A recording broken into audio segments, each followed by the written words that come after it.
जी जी। पहले देखो ये हमको ये कार खरीदनी है ना, हाँ जी डालो हमको ये कार खरीदनी है तो एक मिनट सर, एक मिनट। इसका हमको 10 लाख पॉइंट चाहिए और हमारे पास 10 लाख पॉइंट है तो हमने एक कार खरीदी है ना। अब हमको जैसे एक कार और खरीदनी है, इसका दाम जो है हमको 32 लाख पॉइंट देगा।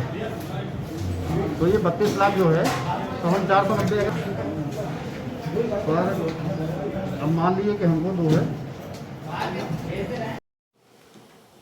जैसा कि आप अवगत हैं, जनपद झांसी में एक परिक्षेत्रीय साइबर थाने की स्थापना उत्तर प्रदेश शासन द्वारा की गई है।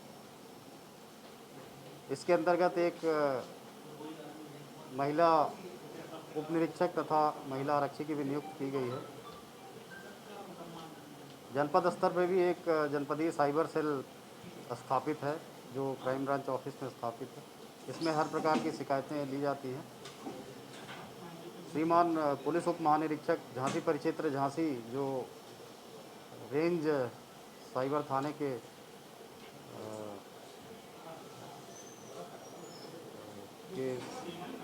प्रभारी हैं और जिसका नोडल का कार्य मेरे द्वारा किया जाता है, उसमें कुछ शिकायतें महिलाओं और बच्चों संबंधी भी प्राप्त हुई थी।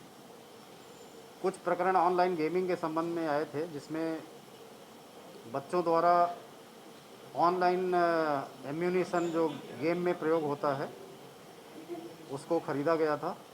जैसा कि आप अवगत हैं, जब आप ऑनलाइन गेम खेलते हैं तो जितनी देर तक पॉइंट अर्जित करते हैं उस पॉइंट से आप जो है प्रयोग होने वाले हथियार ऑनलाइन ख़रीदते हैं। अगर वो आपके पॉइंट ख़त्म हो जाते हैं और आपको और एम्यूनिशन चाहिए होता है तो आपको फिर पैसा दे करके ख़रीदना पड़ता है। तो बच्चों में ऑनलाइन गेमिंग की लत की प्रवृत्ति बढ़ती जा रही है। ऐसा ही एक प्रकरण झांसी जनपद में प्रकाश में आया था जिसमें शिकायत की गई थी कि लगभग 7,55,000 रुपये एक महिला के अकाउंट से निकल गए थे। जब उस प्रकरण को जनपदीय साइबर सेल और परिक्षेत्रीय साइबर थाने के संज्ञान में लाया गया और उसकी जांच की गई तो पता चला कि शिकायतकर्ता के भतीजे ने ही वो 7 लाख रुपए, लगभग 7,55,000 ऑनलाइन गेमिंग में खर्च कर दिए थे, ऑनलाइन वेपन्स खरीदने में खर्च कर दिए थे।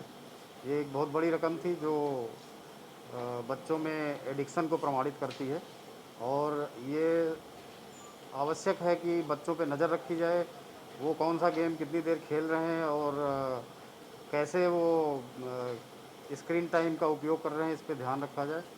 जहाँ तक अनुमन्य है, बच्चों को 2 घंटे से ज़्यादा स्क्रीन टाइम नहीं देना चाहिए, नहीं तो उनके मस्तिष्क पे और उनकी आँखों पे भी बुरा असर पड़ता है। सर, इस पूरे मामले में क्या कोई आपराधिक तथ्य भी सामने आया है?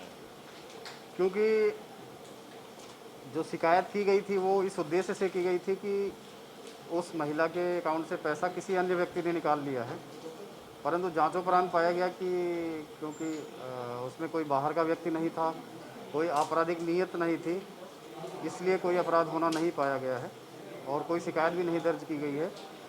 इसका उद्देश्य सिर्फ ये है कि समाज में ये जागरूकता फैले और हमारे पुलिस उप महानिरीक्षक महोदय और वरिष्ठ पुलिस अधीक्षक महोदय का भी ये बार बार निर्देश रहा है कि जागरूकता फैलाई जाए कि बच्चों में ऑनलाइन गेमिंग के प्रति एडिक्शन ना हो। इसके लिए लगातार उन पर नज़र रखी जाए और लगातार ये देखा जाए कि वो जो किसी गलत कार्य में लिप्त ना हो। ऐसे ही बच्चियों पे भी नज़र रखने की ज़रूरत है कि वो फेसबुक, इंस्टाग्राम पे क्या करते हैं। इस जागरूकता फैलाने के उद्देश्य से ही इस प्रकरण को आपके समक्ष प्रस्तुत किया गया। कई प्रकरण